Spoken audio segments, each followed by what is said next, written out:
Frontier Passion by Weston Ford. The dust rose in spirals beneath the hooves of Isabelle Montgomery's tired mare as she approached the small settlement of Copper Creek. The Montana Territory stretched endlessly around her, vast and unyielding, the late afternoon sun casting long shadows across the rugged landscape. 2 weeks of hard travel from St. Louis had left her weary, her once fine traveling dress now stained with the evidence of her journey. She drew her mount to a halt atop a small rise overlooking the town, if one could dignify the scattered collection of wooden buildings with such a term. A saloon, a general store, what appeared to be a small hotel, and various dwellings spread along a single dusty street. Beyond the settlement, cattle grazed on open rangeland that stretched toward distant mountains. This was to be her home now, this remote outpost on the edge of civilization. "Well, Penny," she murmured to her horse, "I suppose we've arrived." The mare huffed in response, as if sharing her mistress's uncertainty. Isabelle straightened her spine and adjusted her hat. At 23, she had left behind everything familiar, her father's grand house in Philadelphia, the society she had known since birth, and the marriage her father had arranged to a banker 30 years her senior. With her mother's modest inheritance secretly converted to cash and sewn into the lining of her traveling case, she had fled west, determined to forge her own destiny. The sound of approaching hoofbeats drew her attention. A rider approached from the direction of the open range, a man astride a powerful bay stallion. He rode with the easy confidence of someone who had spent a lifetime in the saddle. As he drew nearer, Isabelle could make out broad shoulders beneath a worn leather vest, a strong jawline darkened with several days' growth of beard, and eyes that seemed to evaluate her with a single glance. "Miss," he said, touching the brim of his hat. His voice carried the rough texture of the frontier itself. "You look like you've come a fair distance." "I have," Isabelle replied, determined to match his directness. "I'm looking for Mr. James Harker. I was told in Helena that I might find him in Copper Creek." Something flickered across the stranger's face, surprise perhaps or wariness. "May I ask your business with Harker?" His tone remained neutral, but Isabelle sensed a tension beneath the words. "Mr. Harker advertised for a bookkeeper for his cattle operation," she answered. "I've come to fill the position." The man's eyebrows rose slightly. "Did he now?" Yes, I have his correspondence here." She reached into her reticule and withdrew a folded letter, evidence of the exchange that had brought her west. The stranger's weather-beaten face broke into an unexpected smile that transformed his features entirely. "Well, Miss Montgomery. Isabelle Montgomery." "Miss Montgomery, I'm James Harker." Isabelle felt her cheeks warm. "Oh, I didn't realize that the owner of the largest cattle spread in the territory would be out riding fence himself." His smile deepened, revealing a small dimple in his right cheek. "We do things differently out here." She straightened in her saddle. "I'm prepared for different, Mr. Harker." His eyes, a striking shade of blue that reminded her of deep mountain lakes, studied her with renewed interest. "I believe you might be at that. But there's been some misunderstanding. I didn't advertise for a bookkeeper." Isabelle's stomach tightened with dread. "But the letter wasn't for me. Though I'd wager it was from my former foreman, Curtis Wilkes. He had a habit of taking initiatives I hadn't authorized before I dismissed him last month." The hope that had sustained Isabelle through weeks of difficult travel began to crumble. "I see."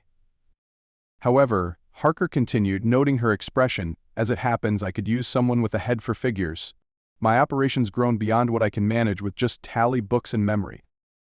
Relief washed through her. "I was educated at Miss Porter's School for Young Ladies. I'm proficient in mathematics and accounting." Harker nodded approvingly. "Let's get you settled in town. You can start tomorrow if you're not too trail-weary." As they rode side by side toward Copper Creek, Isabelle felt the curious stares of townsfolk. A woman arriving alone was unusual enough, but riding alongside James Harker seemed to intensify their interest. "Don't mind them," Harker said, noticing her discomfort. "News is a precious commodity out here. By sundown, there'll be 3 different versions of who you are and why you've come." "And what version will you provide, Mr. Harker?" she asked. He glanced at her, amusement squinting the corners of his eyes. "Only the truth, Miss Montgomery. That you're my new bookkeeper, come to bring order to my chaotic affairs." Something in his tone suggested more than business matters, and Isabelle found herself studying his profile against the setting sun. James Harker was unlike any man she had encountered in Philadelphia society, untamed and direct, yet with an underlying gentleness she hadn't expected. The coming weeks would prove whether her impulsive journey west had been an act of courage or folly. The Harker ranch house stood 2 miles outside of town, a substantial log structure with a wide porch that faced the mountains. Isabelle had taken a room at the small hotel in Copper Creek, but each day she rode out to the ranch to work in the study Harker had cleared for her use. The state of his financial records had been exactly as he described: chaotic, ledgers with missing entries, receipts stuffed into drawers, and contracts with neighboring ranchers recorded only in handshakes and memory.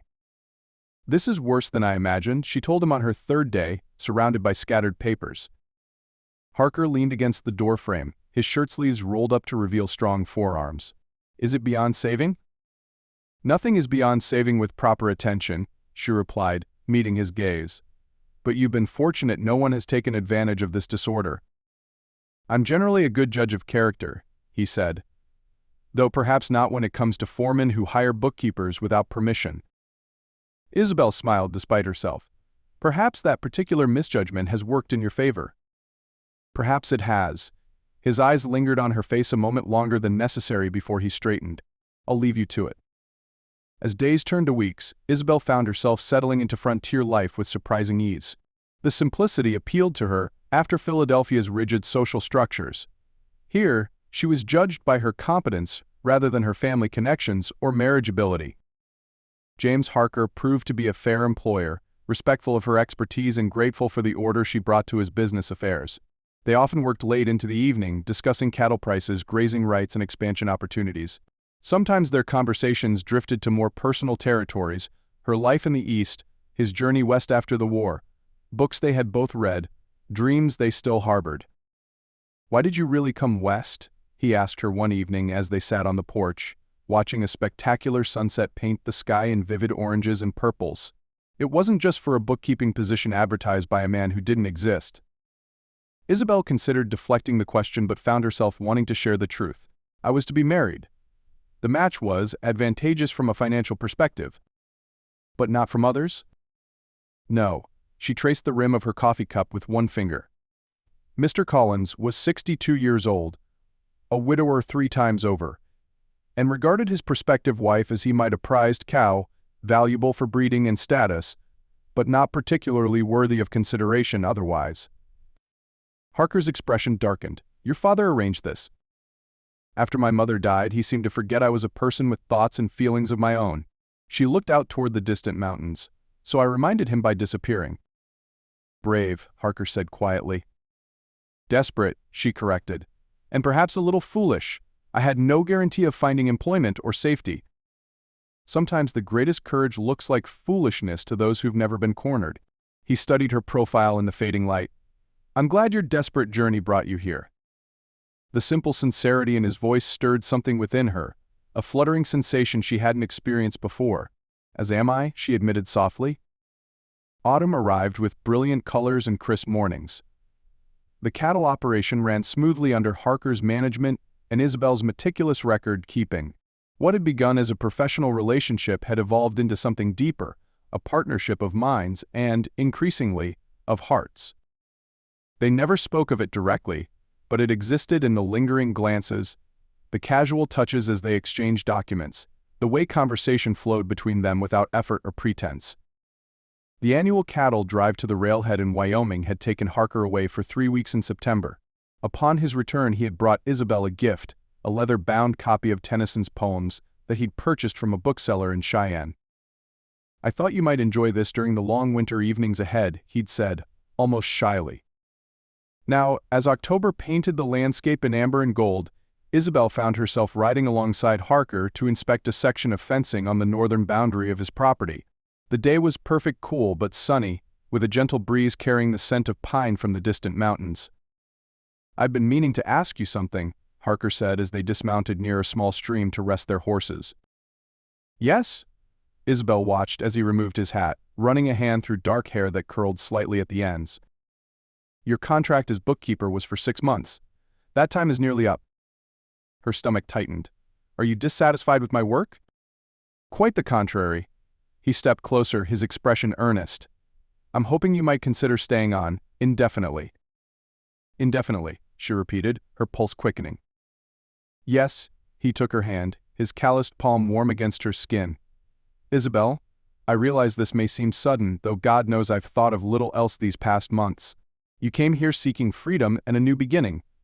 I'm hoping that beginning might include me. She looked up at him, this man who had become the center of her new world, strong yet gentle, commanding yet considerate. So different from the polished suitors of Philadelphia, with their hollow compliments and calculated attentions. Are you offering me a permanent position as your bookkeeper, Mr. Harker? She asked, though she knew that wasn't his meaning.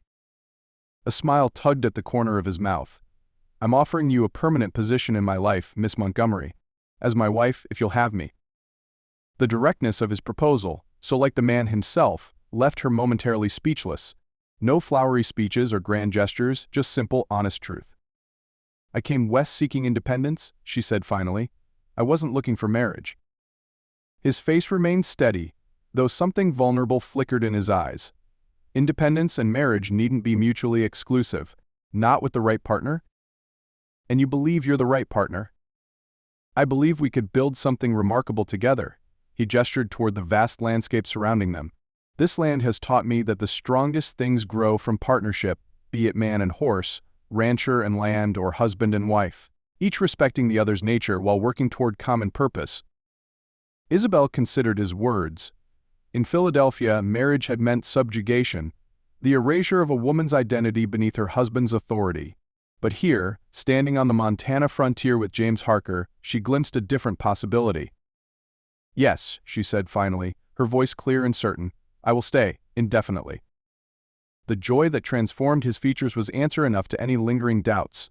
When he kissed her, tenderly at first, then with growing passion, Isabelle knew she had found not just freedom in the West, but love as well.